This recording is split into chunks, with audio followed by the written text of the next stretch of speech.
Yeah, Johannes, I think you will do the first introduction. Right, indeed. Hi, my name is Johannes. I'm one of the 3 board members of CHI Belgium. The first one to welcome you. There's also Dries is another board member who's in charge of the web properties of CHI Belgium, and also Eric is the one who will introduce Moritz in a little while. Very briefly, something about CHI Belgium. It's the local chapter of the SIGCHI, which stands for Special Interest Group Computer-Human Interaction, which is a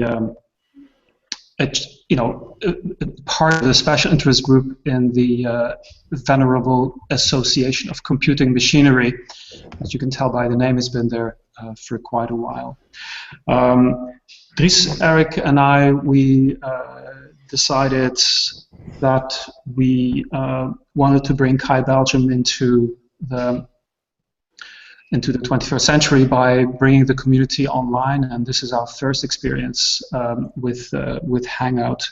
We hope it'll all go well. 2 things. Please, if you haven't done so already, please join the CHI Belgium community. That's where lively discussions will start happening in the future. We'll also be talking about job openings will be posted, obviously, but also about certain topics. We will open discussions facilitated by, among others, Dries, Eric, and myself, but we hope others will join. There's already one, and then I'm finished. There's already one announcement, not for a set date yet, but as you know, the CHI 2014 conference is taking place right now, or is about to end, and we will have 2, probably John Fass and David Geerts, who are there now, who will report to us somewhere in the month of May, a date to be announced. The announcement will come in through the CHI community, to the CHI Belgium community, which once again I beg you to join. And now I hand over to Eric. Yes, thanks, Johannes. Hi, everybody. My name is Eric Duval. I'm a professor of computer science at KU Leuven, where I have a group on human-computer interaction. So that's why I'm interested in this stuff. And today my main role is to wear a hat and to introduce Moritz to you all. I'm not completely sure because I'm very bad with time stuff, but I think it's about 10 years or so ago that I first met Moritz, and we did a little bit of work together in the Maeva project that I'm still very proud of. I think, as Moritz describes it himself on one of his websites, he breeds data visualization and information design. He, by the way, also mentions there that he's an independent designer and a consultant, which means, as he states it there, you can potentially hire him. So, little plug for Moritz there. Moritz has a background in cognitive science from Osnabrück and in interface design from the University of Applied Science in Potsdam. I, by the way, also recommend his podcast called Data Stories. I'm sure that with a little help of Google, you can find that podcast series on data visualization, which he hosts together with Enrico Bertini. I should really not take much more of your time. I think Moritz also describes himself sometimes as a truth and beauty operator. And I like that phrase because it's not so, or not just, I think, about information visualization. It's really about truth and beauty. Information aesthetics and user interface design, of course, also play a role there. In any case, I cannot think of a better person to kickstart the Hangouts with Interesting People series, which I still call hipster, but I've been told that that now has not only positive connotations, so we won't officially do it. In my mind, Moritz is very much a hipster, and I very much look forward to hearing what he has to say. Go ahead, Moritz. Thanks, Eric. That's super nice. Nice introduction. Thanks so much. And nice hat, by the way. Good job with that.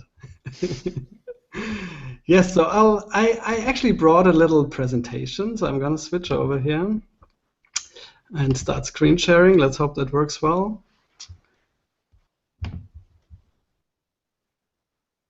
And so I'm switching over. So I hope you can see the slides now instead of me.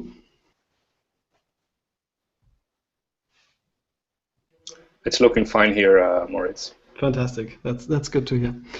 So, oh yeah, I could have waved into the camera briefly, but now you see my slides.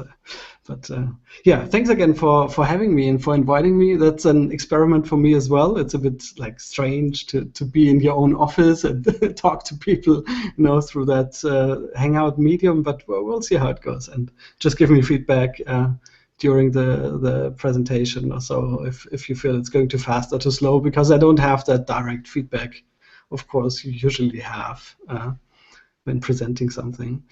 So as Eric already mentioned, I'm really, really into data visualization. So that's the thing I've been like pursuing for the last 10 years or so, really almost exclusively. I mean, it's possible because it touches so many other fields that it never gets boring. And today I'd like to talk to you a bit about the more unusual or the more off the beaten track side of data visualization, because I also try and play a bit with how far we can extend the field.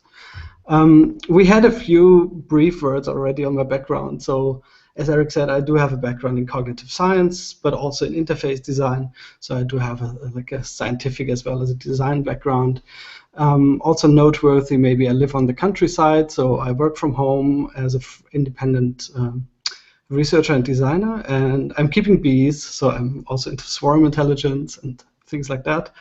And I have family, and then most of the time I spend at home with my family, and every 10 days or so I fly somewhere to give a talk or meet a client. Generally, my work, there's a spectrum of things I do. So in some cases, I might really do quite clean and to the point analytic information design, maybe for a report for the World Economic Forum or a website for the OECD. And there the goal is to be very clear and articulate a certain data set or a certain set of affairs in a very clear and compelling way. Sometimes I get commissioned for high-end interactive visualizations. That's great too. That's actually the things I like to do most.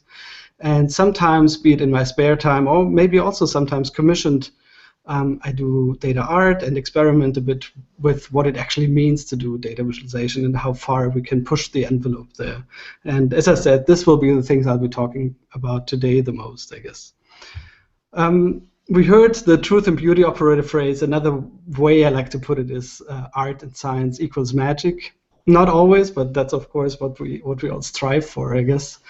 And in my work, I usually try to combine or bring together the aesthetic and the analytic aspects of how we experience information. So you have to make sure you're presenting truthful information and relevant information, but you also want to embed that in an experience that is enriching and essential and adds maybe information between the lines. So to me, both the analytic as well as the experiential aspects are really important.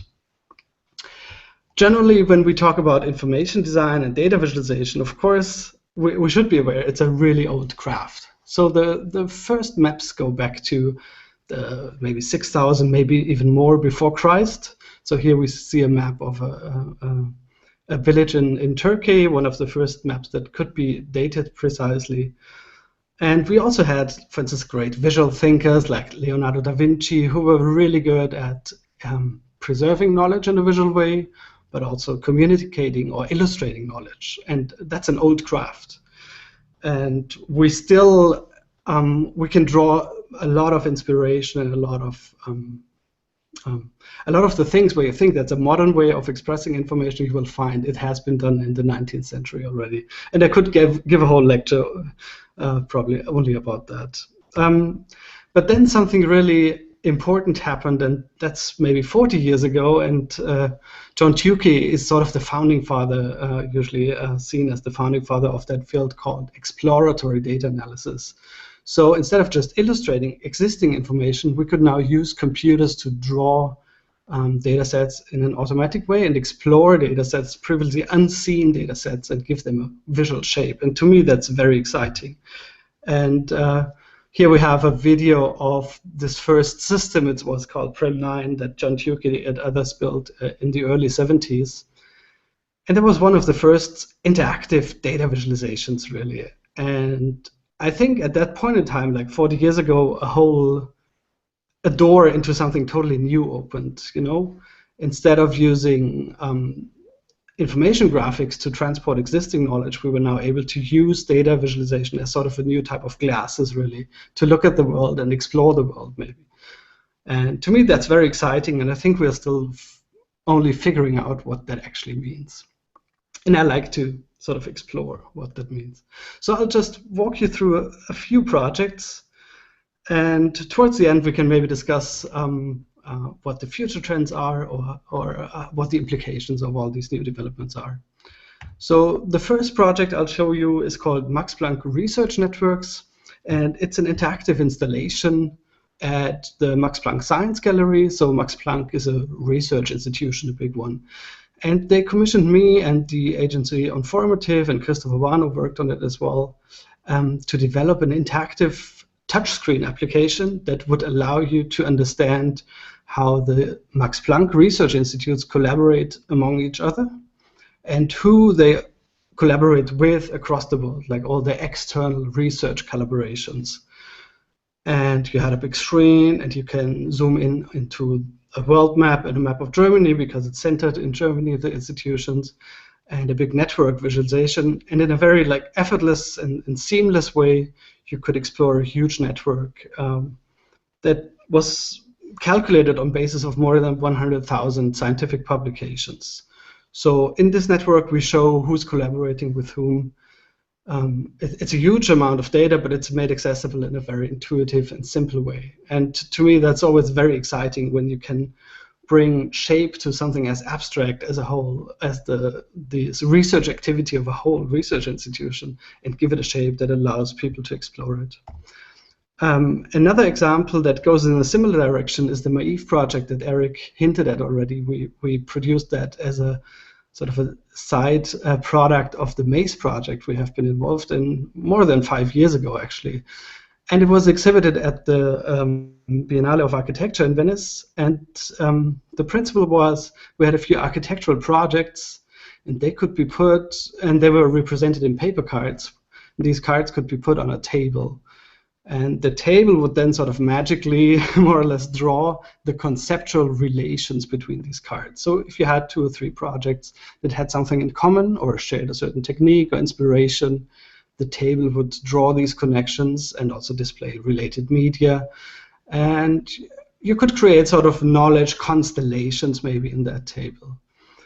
And this project is interesting, I think, for a few different reasons. So first of all, there is this sort of magic dimension in a sense that you have physical objects and suddenly they become augmented in a digital way. That's always a very fascinating experience. The other thing is, and I think that's what we all were most fascinated by, is the social aspect. What happens when you put information somewhere in a room, but in a way that not only one person can consume it, but that you have a whole group of people looking at it together, manipulating such an object together. And suddenly you realize you can use these information displays not just to think or to explore on your own, but to use it as a basis for discussion and as a social object, really. And it's not just designing the way you're used to designing, but making it bigger, but actually whole new types of interactions become possible and become interesting in these situated settings.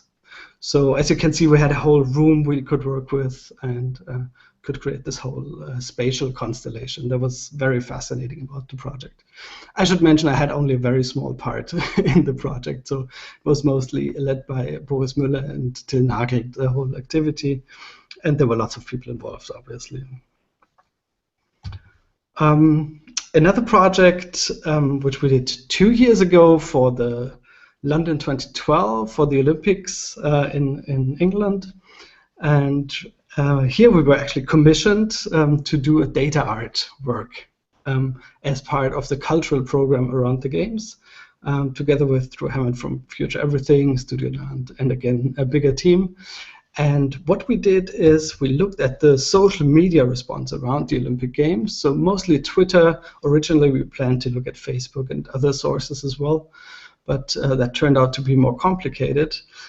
But we looked at the social media response during the games, looked at what were the topics people talked about, which topics were mentioned in a positive linguistic context, and which ones in a negative ones or a neutral one. And then we turned this information in three different types of visualizations. One real-time platform where you could actually, during the games, go there at any point in time and see what's the current mood. More elaborate data journalistic activities where we would follow certain topics over a few days and make specific graphs for individual topics, and actual data sculpture, which I will show you in a minute, that preserved all of the data we have collected in a physical form. And so the real-time platform, it was a website. You could go there, and in this case, for instance, you could see there were currently 600 tweets per minute with an overall fairly positive mood. So we did some linguistic analysis and what the most important topics were. And so this page would always change depending on what's going on. It's a real-time thing. It never looked exactly the same. You could see all the information fly by in real time, more or less, all the tweets coming in. And it was a very ephemeral experience, so you had to experience that very moment, and otherwise the tweet is just gone after a while. And to counter that from an artistic point of view, we said we need something where all the tweets we collect are actually preserved, and something physical that remains, and some manifestation, more or less, of this whole social media buzz around the games. So we came up with that concept to make one plate for each day of the games. So here you see the 5th day and the 6th day of the games. And time runs from left to right on each of these plates. So on the left-hand side, you have midnight, and in the middle, horizontally, you have noon. And on the right-hand side, you have the evening. And in the vertical axis, we see these different bands. So there's different, let's say, mountains and valleys organized in bands, and the ones at the bottom, like very close to the day 5 label, these are all the negative emotions, and the one at the top, like further away from the camera here, these are the positive emotions. And you can see that in each of these emotional bands, more or less, there's individual ups and downs and little peaks and little valleys, symbolizing sort of the emotional up and down, or the emotional roller coaster of such a big sports event. And so that's a physical structure, and we had that custom milled with CNC mills right after the game. So that was sort of, it had to be done like 2 weeks after the games were finished, and it was really a just-in-time production in that sense. And on top of that, you have the physical relief, but you also have an overlaid projection that could highlight individual topics. So the physical relief shows the general up and down, and these overlaid projections were used to highlight individual stories, like individual athletes or individual games and things like that. And we followed the games and picked out a few of these most interesting stories to highlight in that interactive installation. In addition, we wanted to make or at least a good deal of the underlying data available too, just to discover a bit what are all these tweets that make up this relief sculpture. And so users had a little knob where they could turn a wheel, and that wheel would steer a cursor through time. And for each day and hour of the game, we would highlight or display the most tweeted or retweeted tweet for that hour. So the most significant tweet, maybe, at this time was always accessible. And that was, like so often, it was the biggest fun part, is to explore all these individual messages and how they fit into the bigger picture and so on. So it's, in my experience, often not enough to just show the big picture, but you also need to show how the big picture comes about and what all the little human stories are that make up such a big event like the games.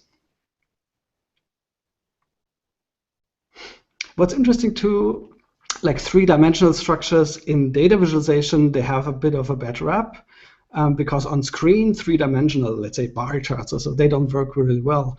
But if you actually produce them, in this physical form, suddenly they become very interesting and very natural to read, and also very natural to use. So one thing we also observed is that people would touch them, or you could put a finger at one point just to keep a certain place on the sculpture in mind and mark it, but look somewhere else, things like that. All new types of affordances that are not possible with screen-based media, of course. And again, to complement that, and maybe in between these two approaches, so we had the real-time platform, this sort of a bit more artistic social media sculpture, the data sculpture, and in between was this activity of data journalism, where we would look at individual topics and see, for instance, the ups and downs for topics like the NBC, who had sort of a bad had some bad feedback for their coverage, or Tom Daly was a diver who got sort of molested online. There was a big buzz around that on Twitter and so on. And so we made specialized graph to look into all these issues in detail. And for instance, you could also see all the little scandals and also the negative reporting, for instance, related to the badminton scandal. I don't know if you remember that, but one team sort of lost on purpose to have a better position in the, I don't know, half finals, quarterfinals, something like this. And this also clearly showed up. And there was also a sort of a funny moment when Ryan Lochte, a famous swimmer, admitted he had peed in the Olympic pool. And you can see that led to a big dip also in his sentiment scores related to his name, but he recovered pretty quickly. So it's just a little anecdote. And there were lots of these little stories in the data that were really quite fun to unravel. Another project, more on the graphic side. So up to now we've seen very, let's say, also unusual media, but also on the graphic side you can do really interesting stuff with data visualization. And one project I really enjoyed working on was the Notabilia project. And you can see here it's sort of a tree-like structure, and you're sort of maybe wondering what that should depict. And it's actually a depiction of the 100 longest deletion discussions on Wikipedia. And they form together this sort of tree, and each of the little threads you see there, or the little branches, actually represents one of these deletion discussions. And I'll show you in a minute how that works. So deletion discussions on Wikipedia, they are long text, and for instance you have a discussion for the article of, let's say, biscuits and human sexuality, and somebody started that topic, and then other people discuss, is that worthwhile to include in Wikipedia? Should we keep it, or should we merge it or delete it? And there's a long debate going on. And these debates can get quite long, and after a week, an administrator will make a verdict, sort of, after you heard all the pros and cons, and say, if we keep the page or we delete it. And two researchers that I've been working with, Dario Taraborelli and Luca Ciampaglia, they were able to detect the sequence of votes, the keep or delete votes, like how did the discussion go, right? Detect that and extract that from the text. And they gave me that data to work with. And so I had this unique opportunity to come up with a visualization of these deletion discussions. And now the way this visualization works is each thread represents one discussion. And they all start at the bottom, sort of at the root of the tree, if you want. And every time there is a vote for deleting the page, we will add a red segment. And the discussion takes a little turn, let's say, to the right. So there is a certain path and two different directions, the discussion can go. And the deletion votes, they tend to move the branch to the right. And the keep votes, they work in the other direction and move it back to the left. And so just from the curvature and the coloring of the branch, you can see how that sequence, how the discussion unfolded. And in this case, you can see a lot of delete votes in the beginning, and then later a few more keep votes. And you can see sort of the back and forth of the whole debate. And so overall, we have two sort of brother or sister trees, one for the kept pages, so the pages which were kept in the end, and here you can see a typical pattern is first a few delete votes, but then the discussion shifts to the left. So that's why the tree has this funny hairstyle to the left, more or less. And the one of the examples here is, for instance, the flying spaghetti monster. So somebody at the beginning said we should delete that page, but then a lot of people said no, we should keep it, in fact, and that's why it sort of curls up in this green spiral. Or more complicated discussions like the list of similarities between Canada and New Zealand, things like that, where there was a lot of back and forth, and so you can see the branch changes direction quite often. And then on the deleted side, we have things like the objective validity of astrology, or complicated concepts like Islamophobia, which is like the fear of Islamophobia. So you can see there's a lot of discussion going on Wikipedia on really interesting topics. And yeah, and together so there's these two trees, they represent these two sides of the coin, more or less. What's interesting here, from my view, is that this visualization, it's not very analytic. It doesn't tell you like the big breakdown of how many discussions ended how and what are the percentages or so. But it provides you with a really nice serendipitous way to explore the data, and also one, I think, that works a bit between the lines. So it doesn't communicate so much information literally, but I think it does communicate quite a lot on the metaphorical level, or on the maybe the visual poetic level, in a sense that to me the visual talks a lot about order and chaos, and maybe about gardening. Maybe keeping something like Wikipedia tidy is more related to gardening than maybe to other activities. And so all these things for me went into the design of that visualization. And you should know that behind the scenes, I sort of look a lot at the numbers, and I look a lot at the precise statistics behind these things. And also the researchers I've been working with, they have done a lot of really good work on modeling these processes and looking at the precise distributions. But in the end, we decided not to include all this, the broad statistics of that we gathered from looking at over 200,000 of these discussions, but really decided to focus on something very artistic and very extreme, also because we look at the 100 longest discussions. And so that also this framing of looking at just a little subset of the data and which is the part of the phenomenon you pick out to work with. I think that's a big design decision that was made in this project. So it's in a way it's a very graphical traditional project, but with a quite fresh and to me also very computational approach. So I think I wouldn't have done it this way if I hadn't been working with generative design techniques before. Lastly, probably the most off the beaten track activity I've been involved in, it's called Data Cuisine, and this was initiated by Susanne Jaschko, and together with her, we looked at, or I looked with her at this question: how can we use food for data expression? So can we use food as a medium to express information or to visualize information? And it sounds like a crazy idea, but the more you think about it, the more sense it actually makes. So you would think graphics is a very expressive language, but when we use food, we have all the graphical variables, you say, like the length or the color or the area of something. But in addition, we can work with things like temperature, the taste, the texture, the whole plating situation, the meaning of certain ingredients, like potatoes versus caviar. All of this has strong connotations. And so if you think about it, food is quite an expressive medium, actually. And it's fun to explore what we can do with that beyond just, filling our bellies and maybe having good taste, but to think about it as a medium. So we were quite interested in that, and so we got together with a good chef, Antti Nurka, and Natalie Aubray, and Misha Knapek, who's a data expert. And in Helsinki, we did one version of that Data Cuisine workshop,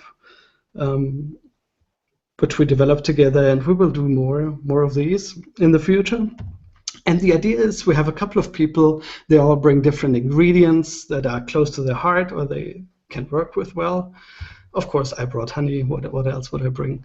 And so on the first day, we would brainstorm a lot about, okay, how can we use local data? So it should be about Helsinki using local food, like local Finnish food, and how can we turn this into interesting dishes? And then, so the first day is more conceptual, and the second day is about actually executing a dish that carries some information about the place where we do the workshop. And so the chef was helping a lot with the cooking techniques and the cutting and so on. And in the end, we had a few quite really interesting dishes, like data dishes, we call them. And I'll show you a few of them. So this one's called kippis. Kippis means cheers in Finnish. And it's actually a map of Finland, like an edible map of Finland made from typical food. So you can see that quite well on the right-hand side. And in the glasses, you see the different filling levels. They indicate the amounts of alcohol people drink in the regions and also what type of alcohol. So if they drink more beer or wine or spirits and so on. And in the north, they were drinking much more than in the other regions and so on. So it's like a little drinkable bar chart, if you like, combined with a map. We had a really lovely project called Spiced Foreigners Between Pasta. And here the idea is to talk about the diversity in Helsinki. And so in the 1980s, you didn't have many foreigners in the city. And that's the left-hand side of the lasagna. And you don't have much spices. And as you go through time, horizontally through the lasagna, the right-hand side is today, basically. Left-hand side is 30 years ago. You could taste that more and more ethnicities brought more and more different spice, if you like, to the city. And each of the ethnicities that rose in proportion, they had like a characteristic spice assigned to them. And together, the mixture, you could taste the new ethnic makeup of the city and the spiciness, more or less, which is quite a lovely concept. And also, what I really like about this approach is that it actually uses taste instead of a visual variable, but it actually works with taste. And you have to taste the lasagna to experience the information, if you like. And Jen Lowe, she did also something quite lovely. So she looked at Facebook friends, and the idea was you could have like a cocktail party where everybody has a little shrimp cocktail, and in your cocktail, the number of rice indicates roughly how many friends you have on Facebook, and the number of shrimp indicates how many of these are smiling. So if you have a lot of like cheerful and smiley friends, you will have a very full bowl, which is quite of a nice concept too. So you can see it's a really quite an unusual way to work with data. And what I found really interesting about this activity is that you concentrate so much on a very little data set. So we have very simple data sets, but the way that if you cook something around a very simple data point, if you really meditate about what that means and what it stands for and why it's interesting. And so it's, in a way, it's maybe also a counter proposal to this idea that we have to always consume huge amounts of data. This is very small data, but prepared in a very lovingly way. And of course, the documentation was important, that people wrote down actually, all the recipes and how the data ingredients match the food ingredients, things like that. And of course, the people and the food, that's always what comes out of this combination is always the nicest part. And you can find more information here on the website. We tried to do another one this year. We're working on it.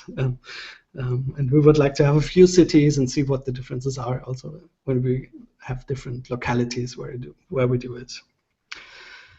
And so generally, you might ask yourself, why go through these efforts and do all this crazy stuff, right? And I mean, to me, it's a bit related to also what happens generally with information visualization today. And if you search for infographics, I just put up the Google image search results, what you usually get, and you get very loud and very noisy stuff and very flashy graphics. But in the end, how much do you really learn from these graphics, and how good is it to consume a lot of this stuff? And to to me, I mean, I'm personally always a bit reminded of this distinction of fast food versus slow food. And I mean, fast food, it's something you can quickly eat, which satisfies you immediately, but it's also, in a way, it's bad to have too much of that. And the proper way is, of course, to look at what are your ingredients and prepare something specifically for a specific purpose, know where your ingredients are coming from, and try and make a dish that respects all these ingredients and the person who eats it, and in the end, everybody's happier. And so I try to do more the slow food approach to data visualization, I think, and I think it's worthwhile to think about what that means or what that could be. Another thing that's really important to me is learning through playful exploration. So I think that's also very underestimated, that as kids, or also as you can see here, like kittens and so on, we explore the world, and it's just fun to try something out and see what happens, and really go out yourself and explore the world in a very active way. And I think often we think that every knowledge needs to be pre-digested or needs to be prepared so people can consume it very easily. I think people can or it can be much more fun and much more efficient also if people discover something on their own. And in my work, I try to make interfaces and experiences that allow people to discover knowledge, really, and not consume pre-digested stuff. And the last thing is, I think what's really also important to me is to question visual conventions. So here you see this fascinating map. It's called a Hobodiah equal area projection. And just for good measure, they also turn it upside down. And I think this turning it upside down, in addition to this new distorted way or seemingly distorted way of displaying the world, first you think it's wrong. There's that's not how the world looks. But in fact, it's a pretty decent projection of the world. And it's just one we are not very used to. And the more you look at it, the more uncomfortable you get, and you think like, yeah, maybe the world does in fact look like that, or maybe it is a valid way to look at the world in this way as well. And the more you think about that, the more you realize how much this typical world map, for instance, that we all know and have seen so often, also shapes our way of thinking. And so I like to question also these visual conventions that we have, and try to, because I think valuable things happen once you shake up a bit the conventions, and that's also part of all these data art activities and trying to push the envelope in these areas. So I could end here, or I have a small section on trends. How do we look? I'll just switch. Let's see, because I don't see the Hangout actually. Do you want to ask something straight away, or should I finish with the trend section?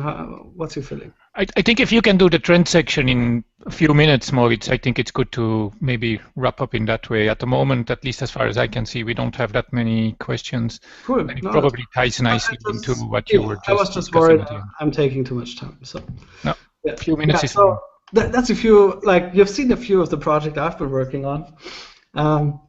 But there's also a few general trends I found interesting in that regard, like moving away from the screen and also dealing with information in new ways. And so there's a couple of things I'm really interested in. So the first thing is, or the first whole field is this idea of a self-documenting system. And of course, a tree, if you think about it, it documents itself, while it is growing, and you can learn a lot about the time and the weather and the place where the tree has been, later by cutting it down and just analyzing the hearings. And there's also this really lovely project. I forgot the name. It was something with painting, but the URL is here at the bottom. And the idea was, or it was not just the idea, but actually executed, to put a lot of paint on crossroads, and the cars passing the crossroad would actually distribute the paint, of course, to an amount of how many cars go where, and you sort of automatically or over time draw this diagram of the crossroads on the crossroads itself, just by introducing something into that system that documents the system. So I think that's a very fascinating idea. how we can document these complex systems just by adding little elements to it. There's also, of course, nice tricks. For instance, playing with pinhole cameras. Here's a whole summer documented by a pinhole camera. It's just you just take a box, like when you buy shoes or something like this, like a cardboard box, and you make a little hole and put at the opposite of that hole some photographic film. And if you do it right, you can do this super long-term exposure, long time exposure photographs. And here you can see each line is actually 1 day, and you can see the change of the sun position at noon and the vertical arrangement, and also the cloudy versus sunny days quite easily. So it takes half a year, but then you have a really beautiful documentation of the weather and the sun conditions at a certain place and a certain time. Here's a related project, or that's a quite common technique also, to use this slit scan montage technique. So this photo is made up actually of, I think, probably it is like 365 photos, because it goes across a whole year.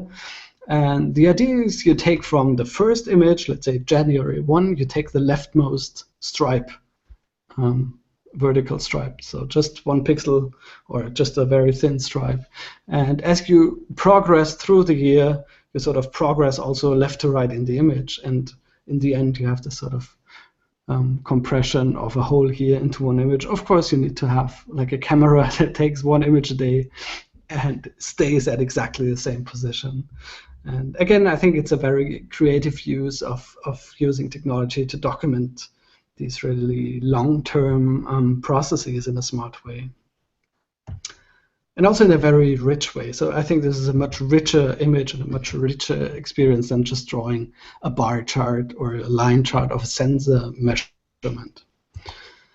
There's really interesting work going on with locative visualization. So what happens when you bring information into the world and display it at places where the information is most relevant or what it refers to. So here's on the left-hand side, it's very faint, but I hope you can see it.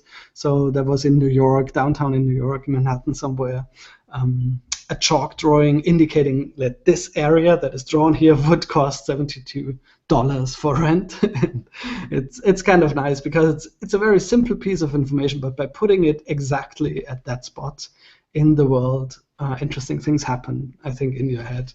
Another idea is the watermarks project, where you would, if you talk about climate change, it's often very abstract and very general, and you have a big world map, but that doesn't really relate to you, but you will relate in a much different way if the information is presented to you exactly in your living environment, right? And here the question is, will the future water level rise to here, and what would that mean for me?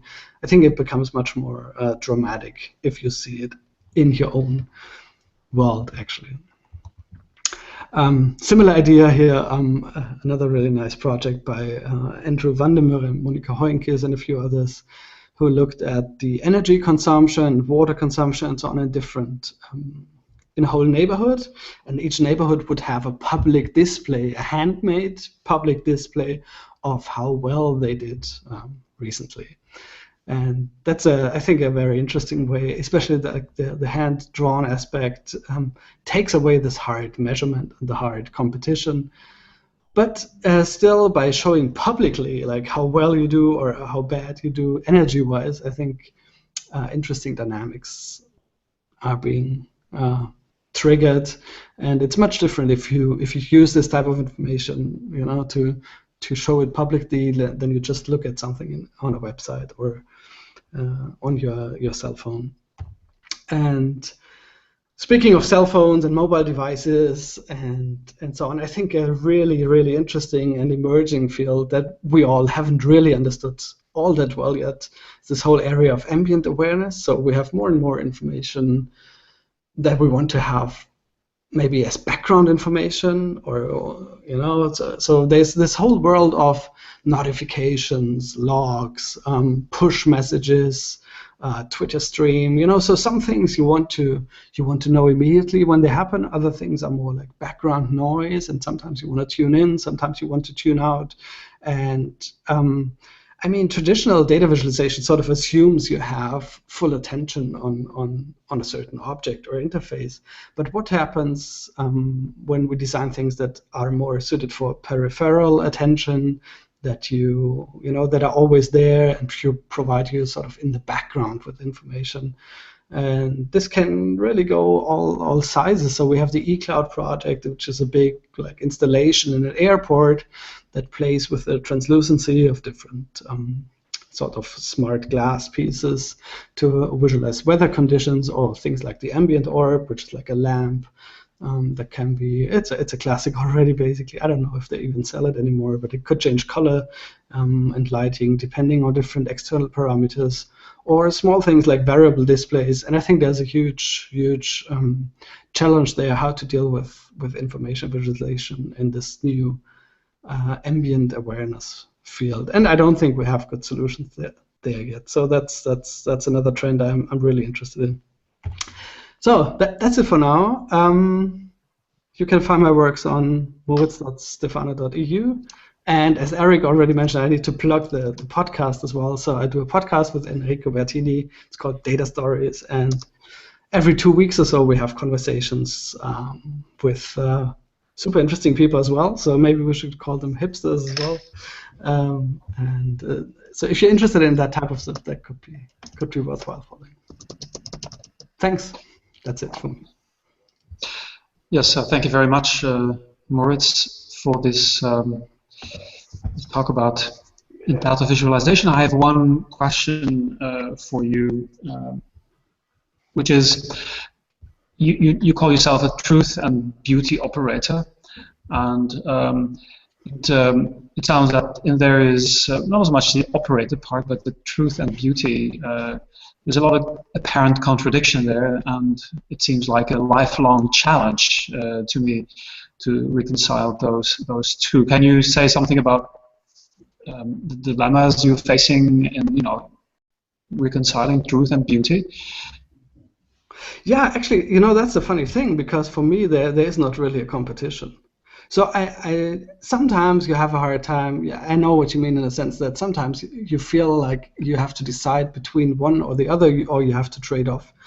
But in the end, whenever you have found, let's say, an elegant solution is always, functional and truthful, but also beautiful in its simplicity, and in how characteristic it is to a specific problem. And I think that's always when you're in search for a design solution, that's always the point when you realize you have something working, is exactly when there's no more tension between the beauty and the truth part.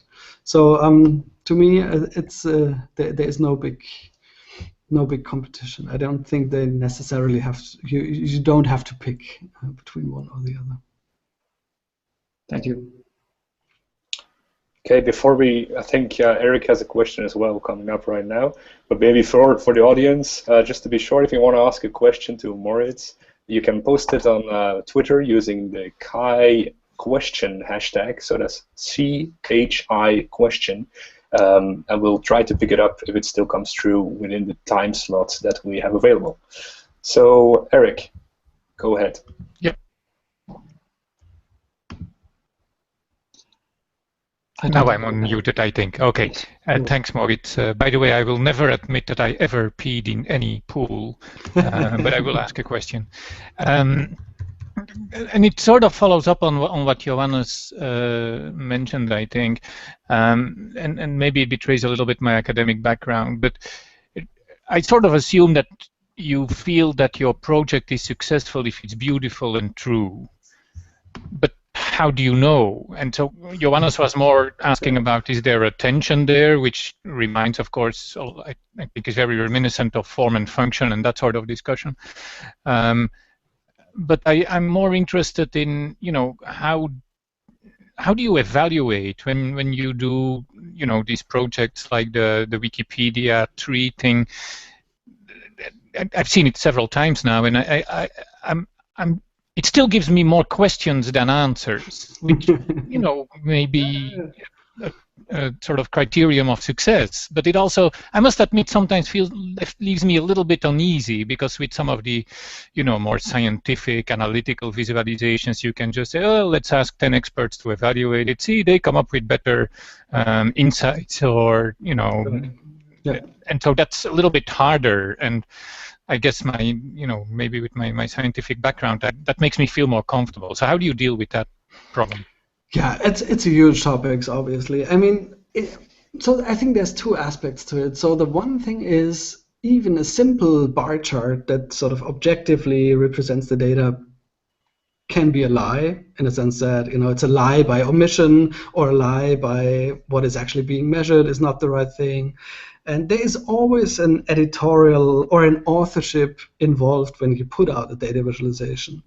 And the way I deal with that, for me, is I personally try to explore in the first, maybe third or first half, sometimes even, of a project, explore the phenomenon I'm working with really well.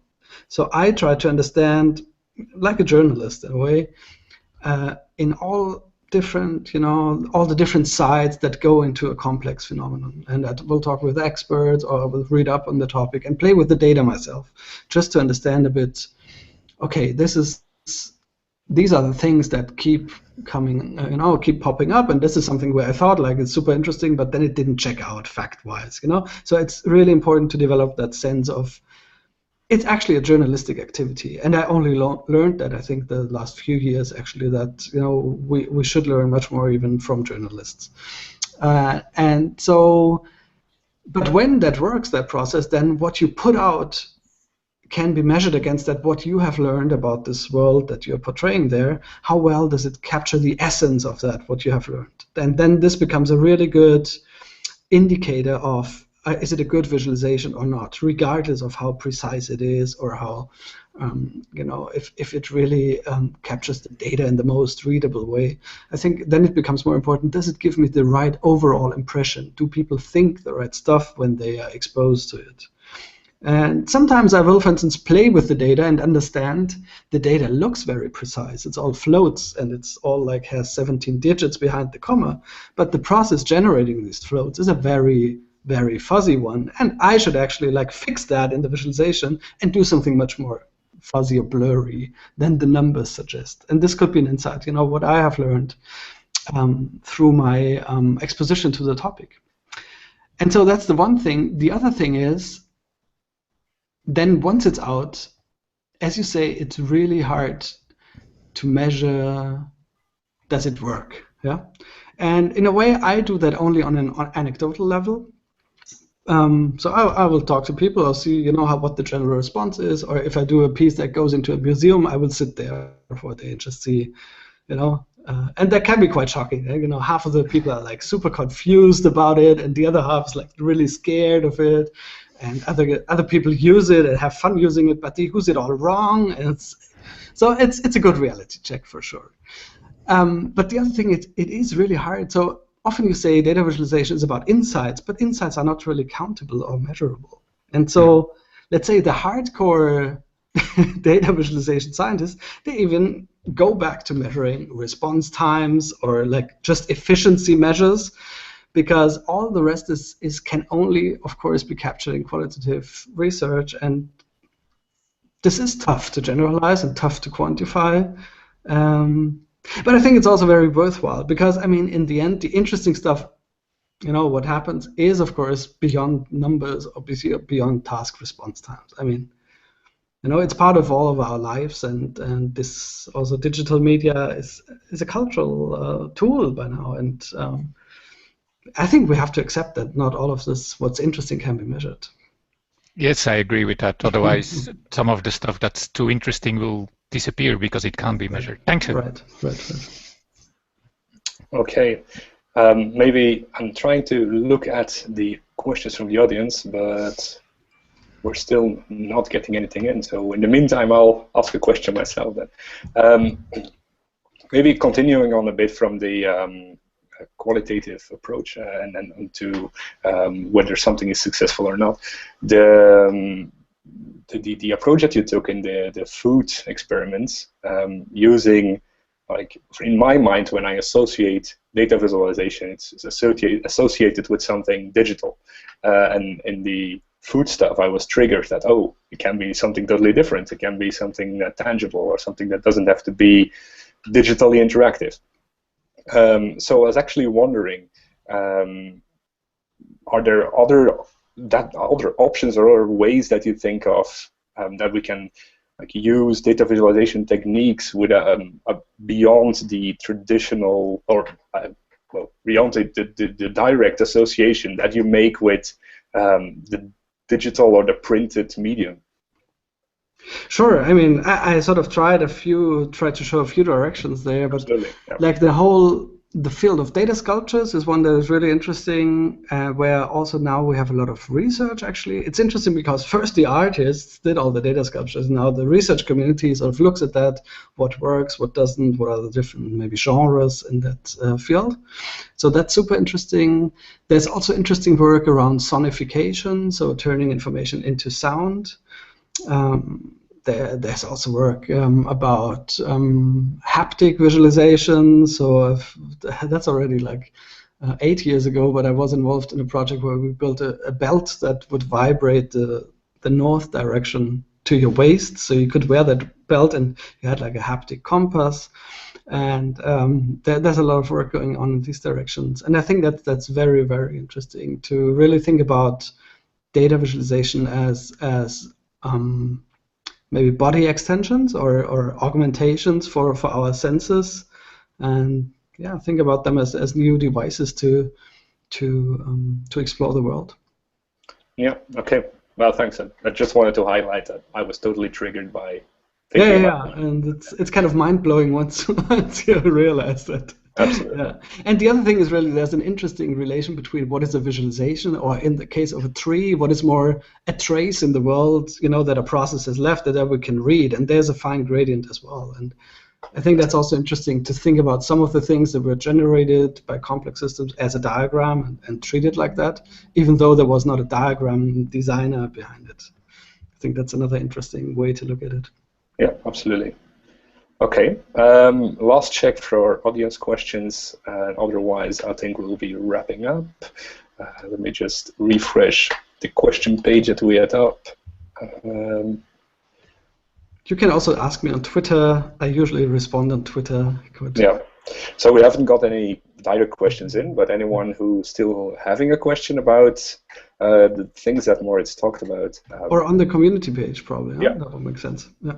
You can ask it in the comments on the community page or via Twitter. He'll get it somehow.